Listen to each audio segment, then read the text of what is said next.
warahmatullahi wabarakatuh. Perkenalkan, saya Eka Sulistiawati, 18 tahun, asal dari Bekasi, Institusi Universitas Negeri Jakarta. Izinkan saya untuk menyampaikan pidato mengenai penggunaan bahasa Indonesia di sosial media. Sosial media merupakan hasil dari perkembangan teknologi yang semakin lama semakin terbarukan, di mana melalui sosial media kita sebagai manusia secara umum dapat berkomunikasi, berinteraksi, berpartisipasi, saling berbagi, dan juga membentuk sebuah kelompok secara daring. Melalui sosial media, aktivitas kita sebagai manusia juga dapat tertunjang dengan baik. Sebagai contohnya, kita dapat berinteraksi dan juga berkomunikasi dengan orang lain tanpa dibatasi oleh ruang dan juga waktu. Di dalam berbagai bentuk komunikasi, terdapat peran bahasa sebagai alat untuk menyampaikan sesuatu. Di dalam penggunaannya, bahasa menjadi sangat beragam, tergantung pada kebutuhan dan juga tujuan dari komunikasi. Bahasa yang digunakan, baik itu bahasa lisan maupun tulisan, merupakan sebuah bentuk ekspresi diri atas apa yang dirasakan, dipikirkan, dan juga dialami. Terdapat dua jenis komunikasi, yaitu komunikasi secara langsung dan komunikasi secara tidak langsung.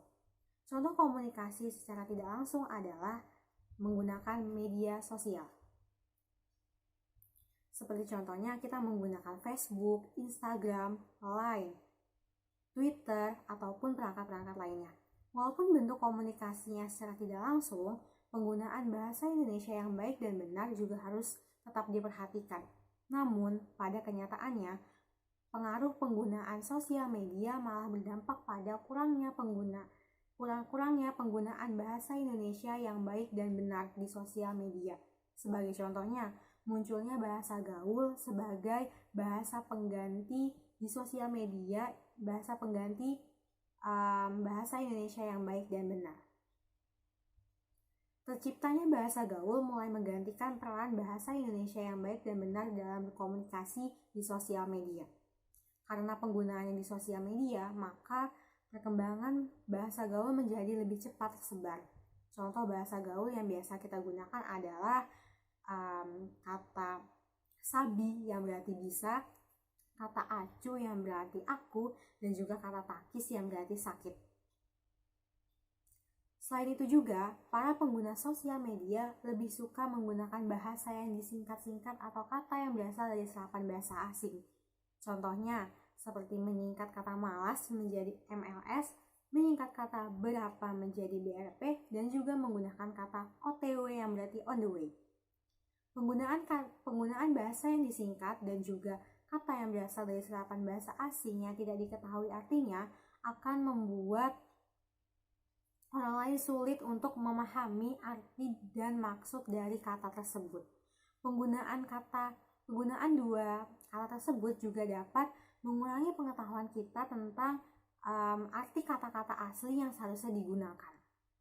Penggunaan singkatan juga dapat membuat kesalahpahaman di antara mereka yang berkomunikasi karena mereka mengartikan kata tersebut dengan arti yang berbeda. Penggunaan bahasa gaul, penggunaan bahasa yang disingkat dan juga kata yang berasal dari serapan asing secara terus-menerus akan mengakibatkan penggunaan bahasa Indonesia yang baik dan benar menjadi tergantikan. Hal itu terjadi karena para pengguna sosial media lebih memilih untuk menggunakan bahasa gaul ketimbang bahasa Indonesia yang baik dan benar dalam berkomunikasi di sosial media. Penggunaan bahasa gaul, bahasa yang disingkat, atau bahkan kata yang berasal dari serapan bahasa asing akan mempengaruhi bagaimana eksistensi penggunaan bahasa Indonesia yang baik dan benar dalam berkomunikasi di sosial media. Penggunaan bahasa gaul dapat menyulitkan penggunaan bahasa Indonesia yang baik dan benar di dalam aktivitas sehari-hari. Padahal, di lingkungan seperti lingkungan pendidikan dan juga lingkungan pekerjaan, bahasa yang digunakan adalah bahasa Indonesia yang baik dan benar, bukan bahasa gaul. Penggunaan bahasa gaul yang tidak pada tempatnya akan menimbulkan sikap yang kurang sopan. Seperti contohnya, menggunakan bahasa gaul di lingkungan kependidikan, ketika belajar mengajar, atau bahkan ketika sedang berinteraksi atau berkomunikasi dengan dosen, guru, atau bahkan orang yang lebih tua. Seharusnya hal tersebut tidak dilakukan, karena yang seharusnya dilakukan adalah menggunakan bahasa Indonesia yang baik dan benar. Dalam bidang perekonomian, penggunaan bahasa gaul akan mendorong perilaku konsumtif, seperti membeli barang-barang baru akibat mengikuti tren yang cenderung mengarah kepada pemborosan. Dalam bidang pertahanan, penggunaan bahasa gaul merupakan sebuah ancaman yang sewaktu-waktu dapat mengganggu stabilitas nasional. Selanjutnya, yang paling parah adalah ketika eksistensi penggunaan bahasa Indonesia yang baik dan benar menurun, dan itu terbawa juga di kehidupan sehari-hari, maka dikhawatirkan penggunaan bahasa Indonesia yang baik dan benar akan punah di dalam berkomunikasi dimanapun. Tetapi penggunaan bahasa gaul tidak hanya memiliki dampak negatif seperti yang dijelaskan sebelumnya, melainkan juga memiliki dampak positif lainnya. Seperti dengan menggunakan bahasa gaul di sosial media, interaksi di antara sesama pengguna sosial media menjadi lebih mudah dan juga cepat akrab. Tidak hanya di sosial media, di kehidupan sehari-hari juga. Ketika kita berbicara dengan teman sebaya, bahasa gaul menjadi komunikasi menarik yang dapat digunakan. Dampak positif lainnya yaitu pada aspek kebudayaan, di mana bahasa gaul menjadi sebuah budaya baru yang dapat digunakan oleh masyarakat. Selain itu, melalui bahasa gaul, remaja atau para pengguna sosial media dapat terus menciptakan ragam bahasa gaul baru sebagai suatu bentuk inovasi. Berbagai dampak positif dari penggunaan bahasa gaul dapat dikembangkan oleh pemerintah dan juga masyarakat untuk semakin menambah ragam bahasa dalam berkomunikasi. Pemerintah dapat mendukung munculnya ragam bahasa baru tersebut dengan tetap penyaringan terlebih dahulu. Penyaringan dapat dilakukan dengan cara mengidentifikasi apakah ragam bahasa tersebut layak digunakan atau malah berdampak negatif jika digunakan. Artinya, di sini pemerintah berperan langsung dalam mengawasi perkembangan munculnya ragam bahasa baru.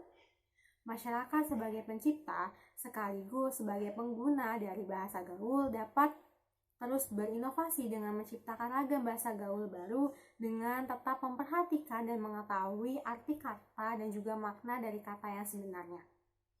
Selain itu, masyarakat juga harus mau bekerja sama dengan pemerintah untuk menciptakan ragam bahasa baru yang menarik, bukan yang berdampak negatif atau bahkan dapat memecah belah rakyat Indonesia. Perkembangan ragam bahasa di Indonesia tidak terlepas dari pesatnya arus globalisasi. Kita tidak dapat mencegah masuknya ragam bahasa baru tersebut, melainkan yang dapat kita lakukan adalah dengan menyaring ragam bahasa tersebut apakah layak ataupun tidak layak. Maka dari itu, sebagai duta bahasa yang akan saya lakukan adalah menjaga eksistensi penggunaan bahasa Indonesia yang baik dan benar di sosial media dan juga di kehidupan sehari-hari. Cara yang dapat saya lakukan adalah dengan mengedukasi masyarakat. Cara mengedukasi masyarakat yang akan saya lakukan adalah dengan mengkampanyekan penggunaan bahasa Indonesia yang baik dan benar di sosial media dan juga mengkampanyekan penggunaan bahasa gaul yang tepat dan baik di sosial media. Kampanye yang akan saya lakukan adalah melalui sosial media dengan poster dan juga video. Selain itu, saya juga akan membentuk sebuah komunitas bahasa sebagai wadah untuk membantu kampanye yang akan saya lakukan dan juga sebagai wadah untuk belajar bahasa bagi para pengguna sosial media. Saya, kamu, kita, dan semua masyarakat Indonesia harus bersama-sama menggunakan bahasa Indonesia. Bersama kita menggunakan bahasa Indonesia untuk mewujudkan pengembangan, perlindungan, dan juga pelestarian. Orang Indonesia bangga berbahasa Indonesia. Sekian dari saya. Wassalamualaikum warahmatullahi wabarakatuh.